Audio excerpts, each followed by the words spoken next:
Welcome to CA.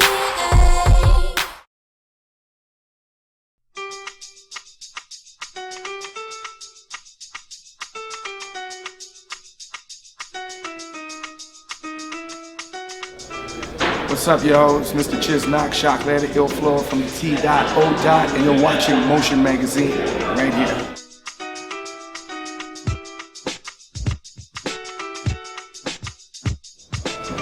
Not at all. I just wanted to do music. I didn't know where it was going to take me. It was just something that I did. When I started, it was definitely not anything that people in Canada anyways aspired to go and do. I did a freestyle in my friend's basement and somebody said, yo, you're really good. You should keep at it. So I stuck at it. And, 20 years later, it's 2013.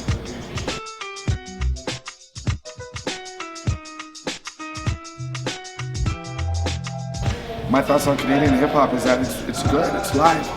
There was a moment back before where people, they would just discredit it just because it was from Canada. If there was like maybe 5 people they only knew 5 people, but now they have people from from Calgary, from the East Coast, from the West Coast, from Winnipeg, all over the place. And people have local support for artists here. So that's really good to see, and it's good to see how that grew within like the past 15 years or something like that, because before it was a struggle just to even have your own city back you, and now that go and have them go and support you and say, yo, do you know this guy, or you need to work with this guy, he's dope, or whatever. It's good to see that and hear that, because that's the stuff that's just going to continue to make things go bigger and build the scene. Favorite song I made? I don't have one favorite song that I made, because every song that I make, it's always a part of something where it's coming from. They all have meaning. So even there might be a song like Let's Ride that's really big. There's a song on the album called Fresh that is really, to me, is really dope. There's a song like Light It Up, but then there's Mach 4 that I did with Cardinal, and Socrates too. A lot of people really ended up liking the song Skyline. And I would just go and meet people, and that song came right when I did I left Virgin, and it was my first record that I did after I left Virgin. And it did well, actually. The album won another journal for me. When I meet people, they go and they sit there and they'll be like, yo, Skyline, that's my joint. And it's not one of my out of my head songs that I would be like, oh, everybody would love Skyline, but as I've been performing it, and people have been coming up to me and talking to me about it, I come to realize that a lot of people really like that song, so it's a good thing. So for me though, personally, I don't have one favorite, because every song I do has something to do with something that I've been doing.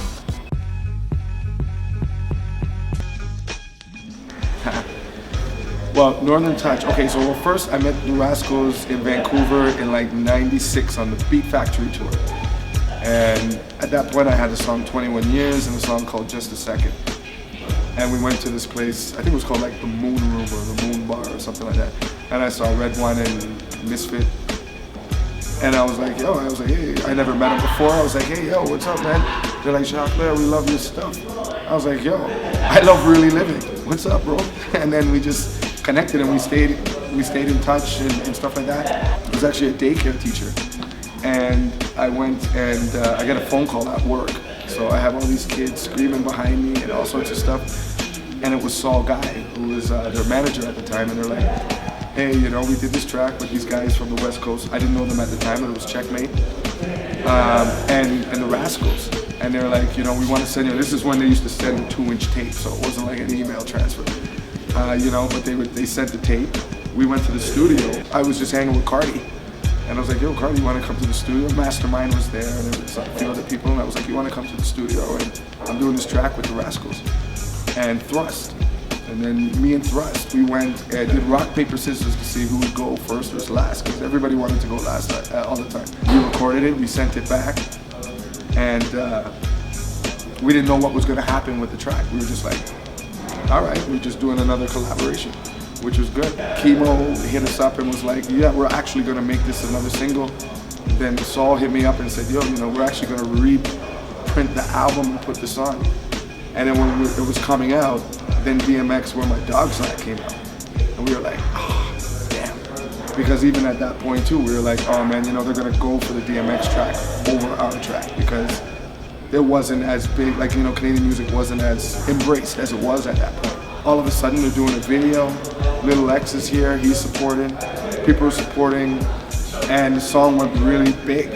Like, we had no clue like that would be like an anthem or something. Like, we were just doing the music. I signed the Virgin in 98, June 28th of 98, and that was off of that track. Well, my son really loves Nutella, and I really love my son, so I'm gonna go with Nutella.